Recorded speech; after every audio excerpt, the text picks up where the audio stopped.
Happy Homebrew Wednesday, folks. Ryan Patrick Murphy here, drinking a little homebrew. Got the White House Honey Porter here. Just kegged that this week.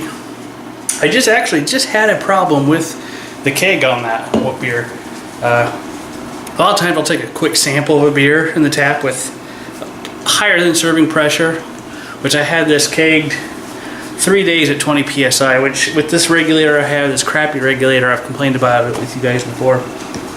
I've been finding just put it on 20, third day of being on 20 psi, and it'll be good drinkable beer. You know, it probably could be a little more carbonated, but it's pretty good. You know, we got some lacing and all that.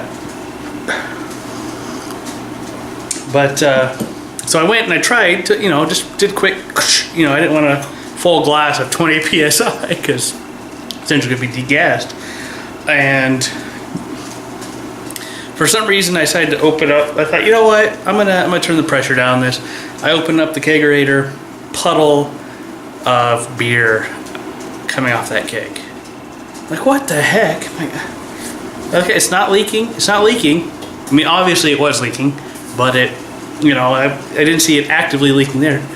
Then I go pull on that handle again, and a few more little bits of beer come out of the post there that the drink line's on. So took parts of the keg apart, took the drink line post off, pulled the drink line up a little bit, put a little keg lube on there and on the poppet and put it back on, and then I also turned the pressure down. Figured, it's probably good enough to drink now anyway. So we'll see how that goes. This glass just topped it off a little bit ago.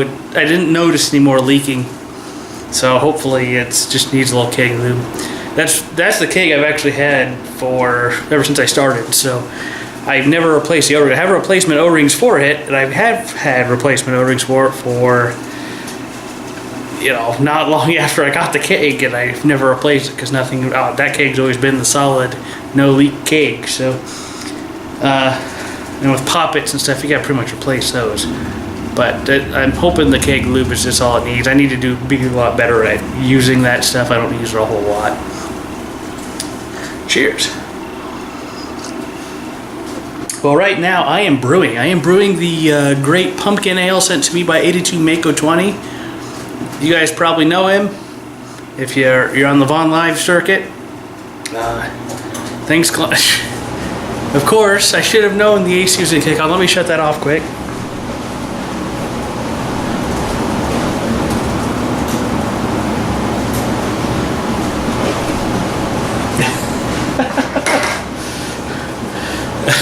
It'll kick off in a minute or so. Hopefully it doesn't drown me out here. Sorry about that. So I'm brewing the pumpkin ale kit that 82 Mako 20, or you might know him as Glenn, he sent me. I decided to use canned pumpkin. I mean, I showed you guys the ingredients a few weeks ago. Got pumpkin spice and all the other nutmeg, and I don't know what else I got here.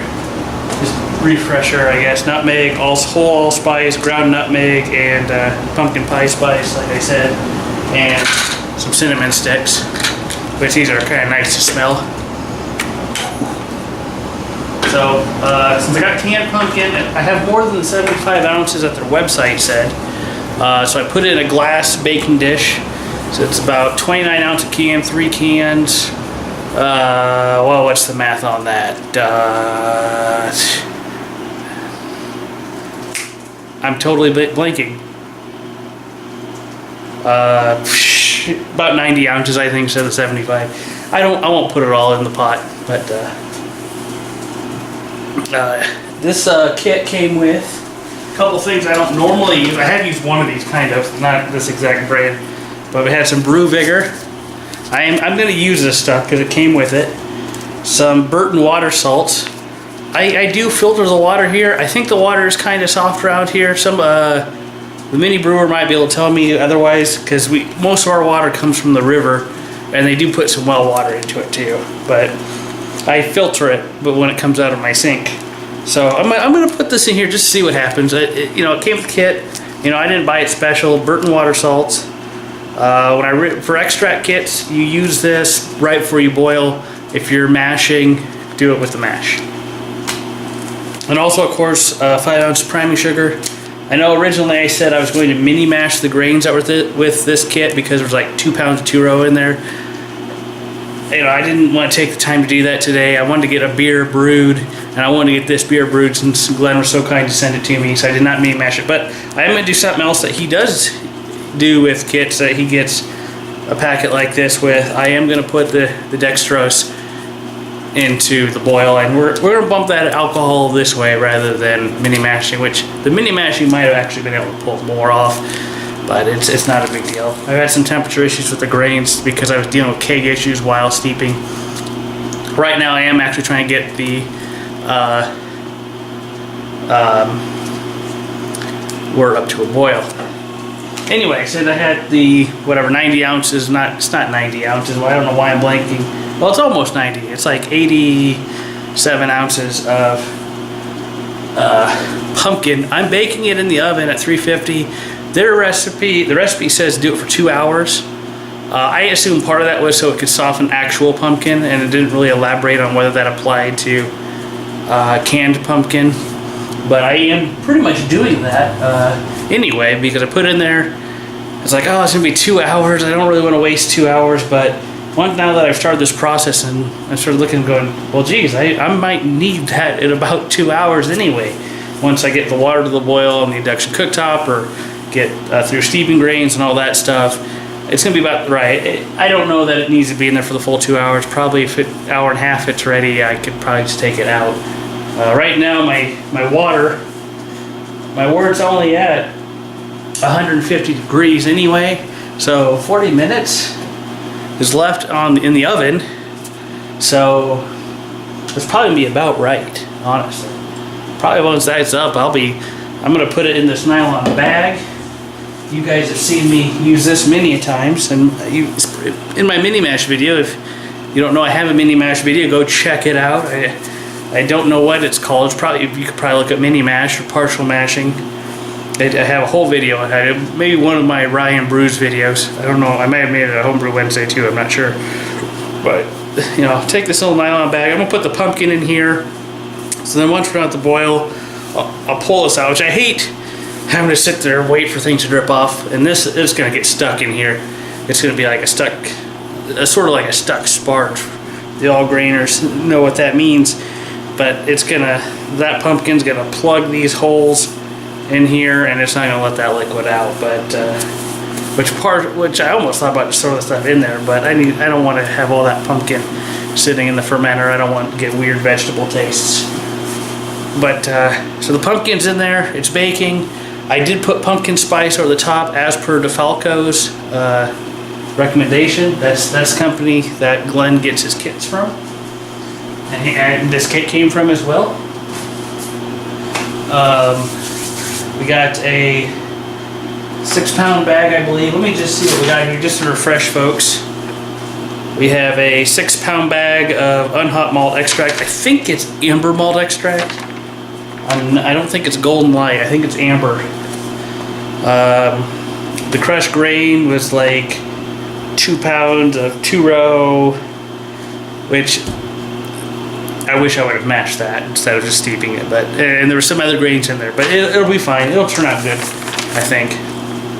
So I'm not too worried about it. You know, so pretty much I am doing it how they said. My temperatures, my steeping grains won't be about right. But we got some Mountain Hood hops.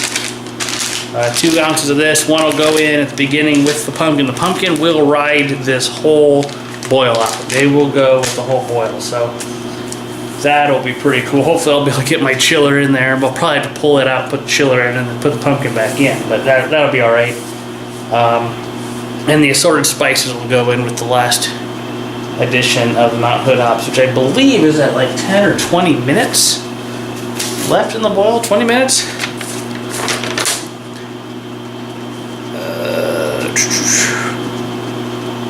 10 minutes. 10 minutes left.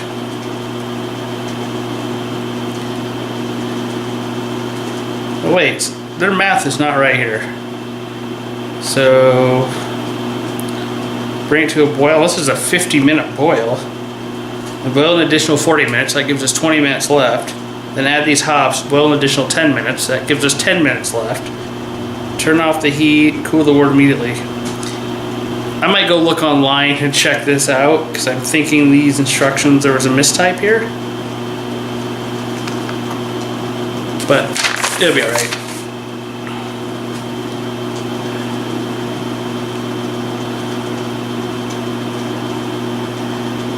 Huh. I don't know.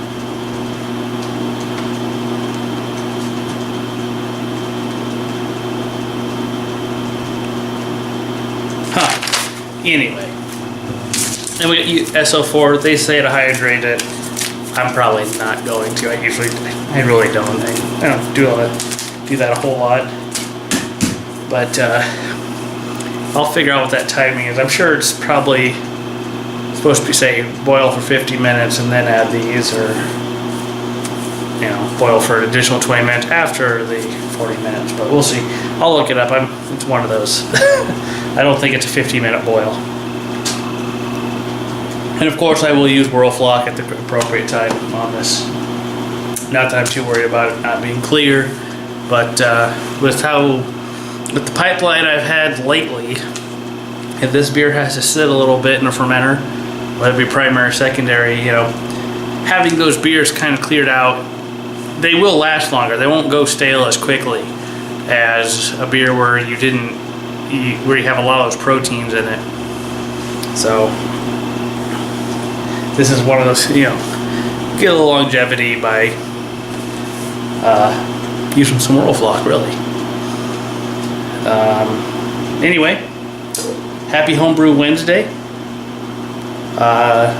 Thanks for watching. Please put your comments below, folks. Give me a thumbs up if you enjoyed it. And Mini Brewer, don't hit the thumbs down. I think he was kidding about that. There was a thumbs down. I think he was kidding about it. But anyway, folks, cheers 17. We'll catch you next week. I wanted to show you guys this. Here's the pumpkin. It's all canned. 3 cans of like 28 or 29 ounce cans of canned pumpkin with a whole bunch of pumpkin spice. Doesn't really look like it's burned or anything. I think the camera makes it look a little dark there. I don't have a light in this oven, unfortunately, but hopefully that makes the beer a little better. It'll probably bring a lot of body to the beer, so, and of course some flavor. So cheers. Thanks for watching.